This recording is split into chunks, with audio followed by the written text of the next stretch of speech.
For the edification of all of our visitors, is it okay if we just quickly go down the line so folks know who are here? Start with you, Mayor Bell.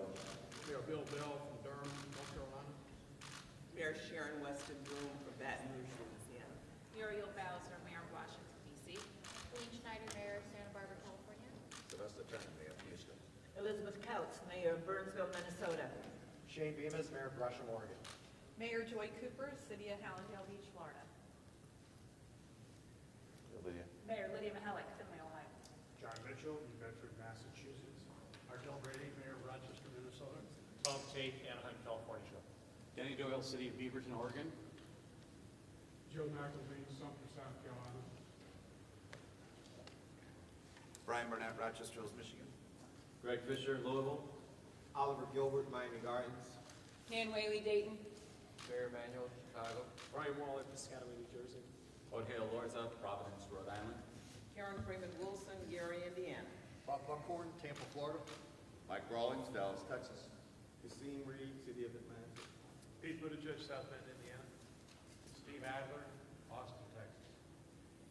John Giles, Mesa, Arizona. Paul Soblin, Madison, Wisconsin.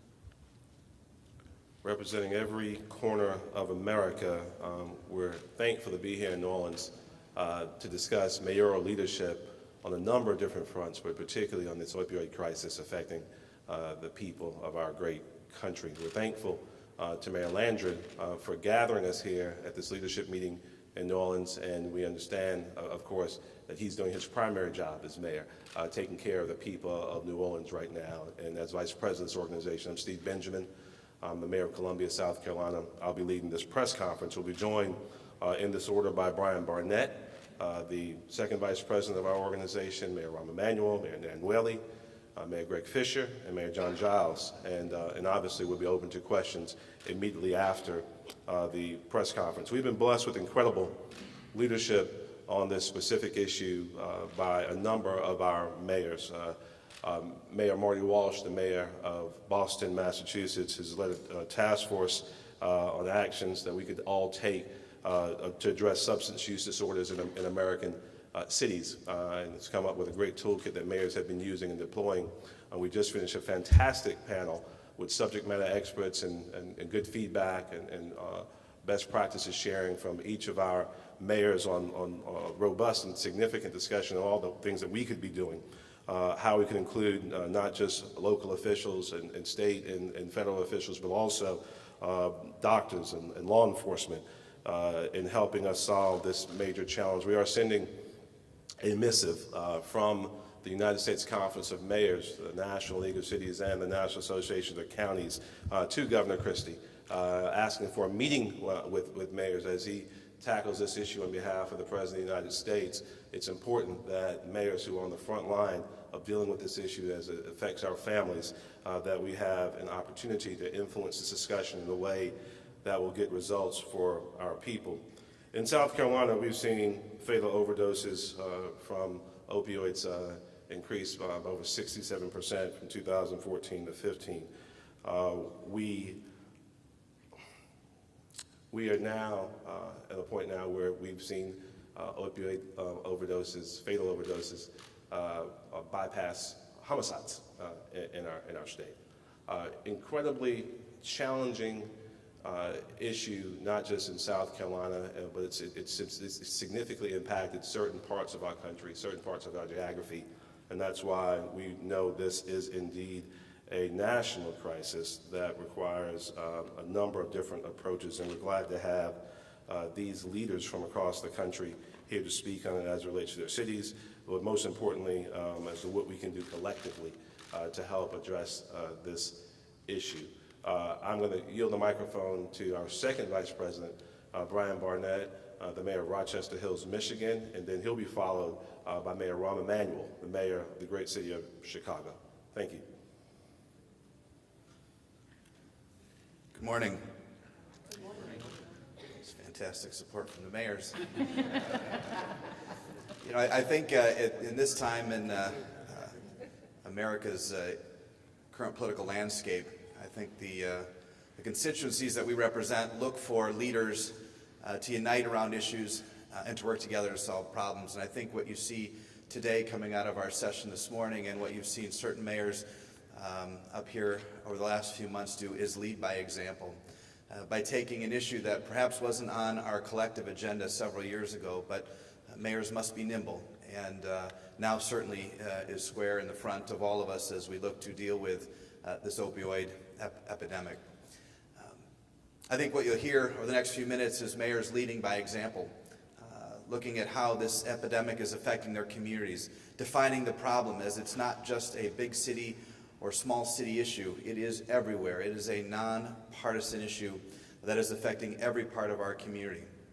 In my community in Metro Detroit, opioid deaths have seen a similar double-digit increase. And in my state of Michigan, we have 10 million people, and last year 11 million prescriptions written for opioids. It indicates the level of challenge that we face, and it indicates the amount of innovation and hard work we must put forth as local leaders to address the problem. I'm convinced that the solutions lie in working with our state and federal government, and we're pleased that the President has committed resources and a national direction to direct and to address this issue. I think you'll see mayors happily sit at the table and collaborate, and not just to collaborate, but to lead. And many of the ideas that we've talked about at our session already this morning really are certainly innovative and industry leading. Mayors are the great connectors of their community, and whether it's bringing together the healthcare sector, the pharmaceutical industry, first responders, we feel we have a unique position and a unique ability to bring forward solutions to this problem. And one of the great leaders on this issue is my friend, the mayor of Chicago, Rahm Emanuel, and he's going to talk a little bit about what they're doing in the city of Chicago. Mayor Emanuel. Thank you. In my traditional fashion of being very patient, which my wife always said that if we had a fourth child, she would name it Patience as a subtle reminder on a daily basis. I refer to patience as a waste of time. I'm glad you liked that there. So I did a couple things that obviously are unique to Chicago based, and it doesn't always apply to every market or every city, but given our size and scope. One is in my last budget, we put a fee on pharmaceutical sales reps who operate within the city. That generates $1 million that is totally dedicated towards treatment facilities, and we just let out our first grant of about $700,000 for facilities on treatment that will treat a little over 1,000 individuals.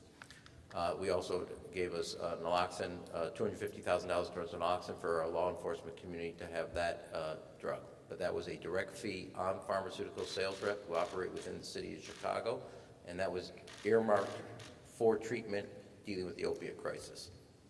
Second is about a year ago with Senator Durbin, myself, President Tony Preckwinkle of the county, and Dan Cronin from DuPage County, the suburban community, we convened our own coordinated effort between law enforcement, public health, and all the officials, because there are no boundaries.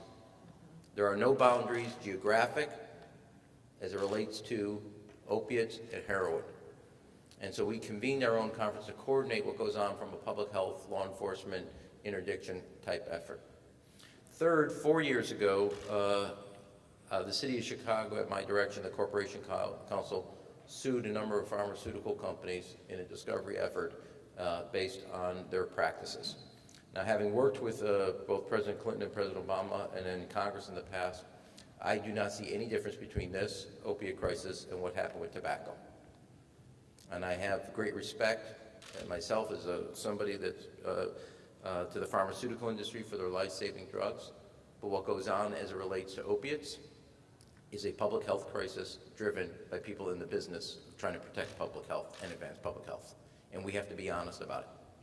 I also believe that one of the great resources, and we talked about it earlier, is we have to now ensure that the doctors, not the patients' names, the doctors' names who are prescribing based on a percentage and who are the highest prescribers. Because once you put sunlight on that, you'll realize that those doctors will no longer prescribe at the level they're doing. And that can only be done in certain places with either state or federal authority. Because you will find out it is not an industry problem. It won't regulate itself. but you have a few bad actors in the industry who are creating this crisis. And until the sunlight and sunshine is put on them, they will continue to operate in the dark and continue to create a crisis that knows, as I said, no geographic, class, or racial boundary. And so we've taken certain steps that we can do. And I do agree that we're uniquely qualified, as my colleagues will say, but there are things that are beyond our capacity unless we have resources and help, which is why if you declare it an emergency, we have to actually put the pharmaceutical industry, the FDA, and the medical profession at the table, actually doing things in a coordinated effort and not point fingers at others. They have to have some skin in this game to help us change not only practice, the way they practice, but the way we also treat. Thank you. Thank you, Mayor Emanuel. And now we'll have Mayor Nan Whaley, the Mayor of Dayton. Thank you. Thank you and good morning. It's a pleasure to be here in New Orleans with such great leaders and great mayors across the country. And I want to commend the Conference of Mayors for taking on this issue of opioid addiction and the issue that's really coming all across the country. In Dayton, we actually declared a state of emergency in 2014. And so obviously in 2017, we are proud that the president did finally take action for the national emergency. The conference is calling on Governor Christie to make sure we have a seat. But specifically, we want to make sure that this is treated like the natural disaster that has come across our communities.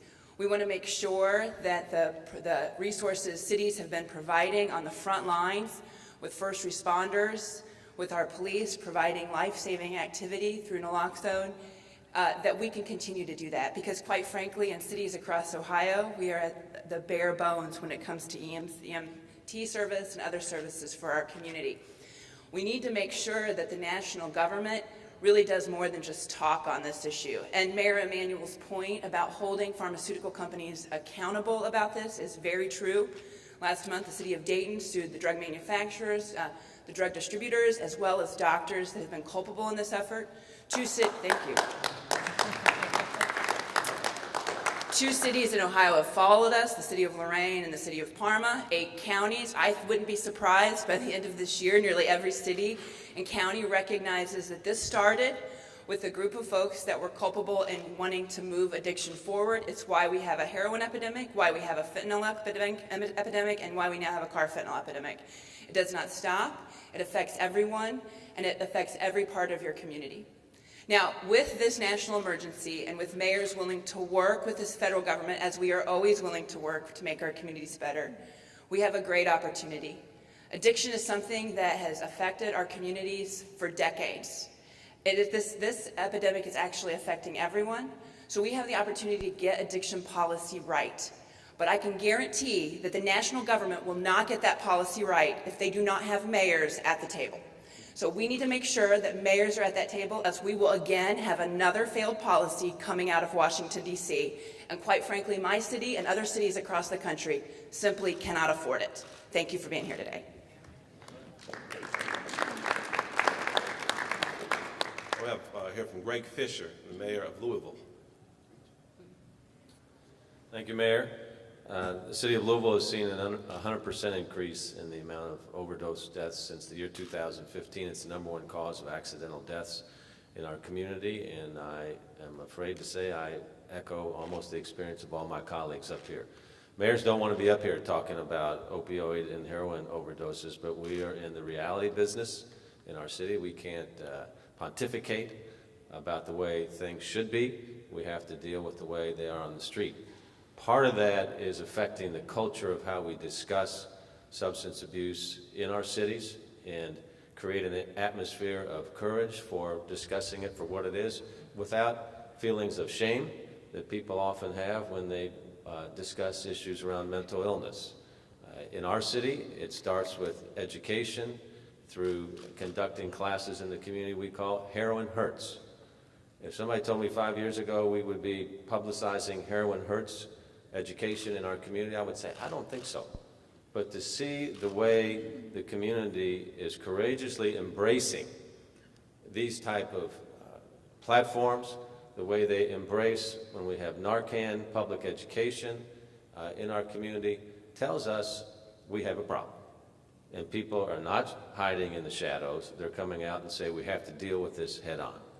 And mayors can set that tone in their cities, like we need governors at the state level and certainly the president and a Congress at the federal level to remove any stigma associated with this. What's happening in our jails is also needs to take place. More often than not, our jails are our #1 treatment centers in our cities. Do we have the most effective treatment protocols? Are we signing up our inmates with Medicaid so when they exit the jails, they have a simple transition into the community so we can continue to deal with this disease once they're getting out? So mayors are a critical linchpin in our cities to deal with this whole system of addiction. As we begin, I hope, a more robust national dialogue on this epidemic, certainly mayors and cities have to be at the forefront and an integral part of that discussion, and we stand ready to do so. Thank you.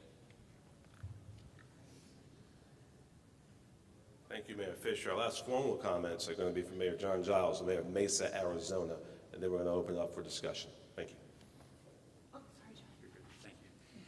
Thank you. I'm very proud to join shoulder to shoulder with my colleagues to just state again that this is a nonpartisan issue. This is not an issue that unfortunately is unique to any particular region in our country.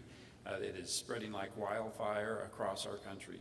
I am a little nervous. I think we have some incomplete data in Arizona at this point, but what we do know is that on the average 2 people a day are dying in Arizona. And I'm sure that understates the seriousness of the problem in my community. In short, catastrophic effects throughout the country and in my community, and it's absolutely getting worse. A moment ago, Tom Cochran, our CEO, made a comment that struck a chord with me. He said, this is not a think tank, the U.S. Conference of Mayors. This is a do tank. This is where we are the point of the spear in addressing these problems in our community. I think mayors have a very unique opportunity. We are the ones that do ride-alongs with our police and fire and deal on a daily basis on a street level with the problems that are facing our communities. And I can tell you that as I do that, this is a problem that reverberates very, very distinctly in my community. Because this is a problem, it's also a great opportunity. This is an opportunity for us to demonstrate to our country and to our constituents that government is not as broken as people think it is. That this is an opportunity for us to work with federal government, state government, local government, to get the resources that are needed to address this problem into the hands of the folks up here and our first responders that have an opportunity to do something about it. I compliment President Trump for his comments in the last few days. I compliment my own governor for declaring an emergency and for giving us real-time data to help us appreciate the significance of this issue. But I pray that we will rise to the occasion at a state and a federal and a local government to respond to this tragedy of our times. And I pray that we're all up to this task because we cannot accept failure. Thank you very much. Mayor Benjamin. Well, thank you all. We're happy to take some questions from the press right now. This, obviously, as many of you know, the mayor's #1 job is public safety, making sure that we enhance the safety of the communities in which we live and the people that we're charged to protect. This focus on opioids is entirely consistent with that effort. Happy to take some questions from the press. Yes, ma'am. What do you make of Trump's statements that law enforcement shouldn't be too nice with suspects in the realm of the opioid epidemic? You talked about law enforcement earlier on the panel, and I would love your perspective.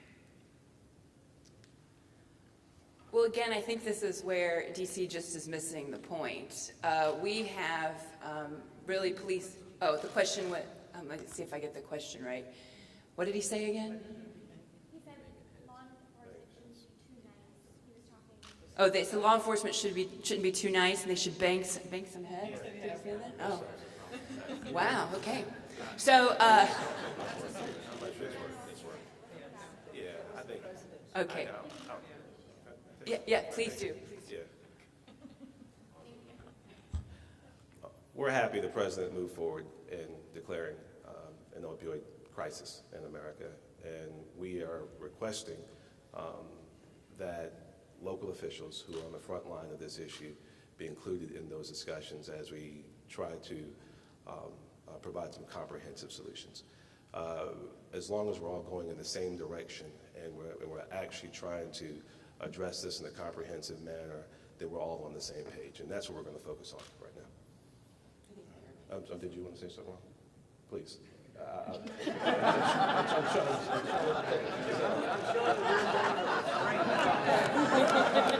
The fifth child's name restraint.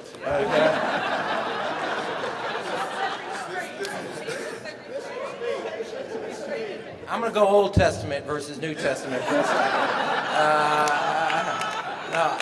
Let me actually, first of all, let me say this. I want to say two things about colleagues that aren't here. One is I want to thank Mitch, who's our host, who's dealing with his own challenges, for putting this on the agenda for all of us. That can't go without being said. We are in New Orleans. He's got another issue. But Mitch put this on the agenda, and that tells you something about his leadership. And I want to compliment and thank him for not only hosting this in New Orleans, having us here. He's got another issue, but he also made sure that this was on the agenda, the number one thing we dealt with first thing in the morning. Number two, Marty Walsh from Boston. I remember when we met, I think it was 2 years ago in D.C., Marty took this issue on based on personal experience, and there's nothing like a zealot who's gone through his own personal experience to have a fever pitch about the importance of this. And if we had this meeting and all of us spoke and didn't recognize that both Mitch and Marty, it wouldn't be appropriate. That's number one. Now that I've cleared my throat, I'd like to address your question. On a serious note, look, he did not make the comment the way you asked the question. He made a comment about police not related to opiate, but about treating people that were arrested. There isn't, I don't want to speak for anybody else. I'm just going to say this.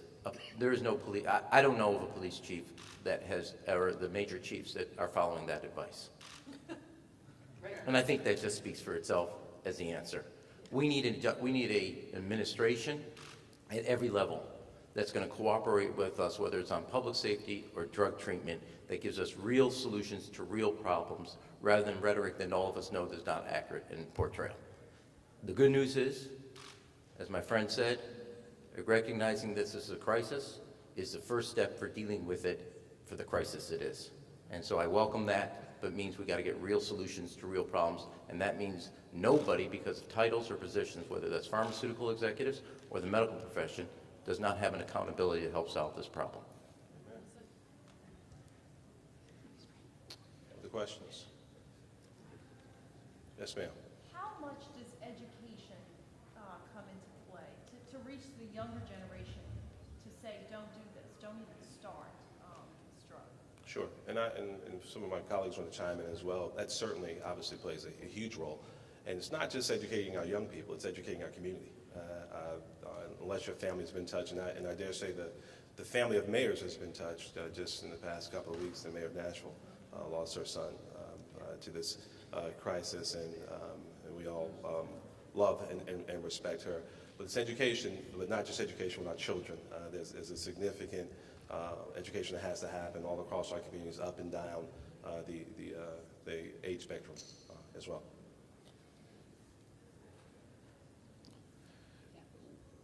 I will say this, and we're gonna go ahead and wrap it up. Mayor Emanuel touched on it. We're here in New Orleans because our leader is here in New Orleans, and we want to thank Mayor Landry for setting this very bold agenda as to how we're going to move America forward. As you look at the mayors represented here, and we're just a small subsection of men and women from all across this country, Republican, Democrat, nonpartisan. We represent America's cities, 86% of America's population, 88% of the jobs, 91% of the gross domestic product represented here. As we talk about all these other issues across the country and in Washington, D.C., as we talk about Russia, the mayors here, you can pull out 4 mayors here, and their local economies represent a larger GDP combined, 4 mayors, than the entire country of Russia. We are getting things done here. We are the incubators of innovation, and we are making things happen for the American people. As we attack this crisis, it can only be attacked properly and comprehensively with America's mayors at the table. Thank you. God bless you.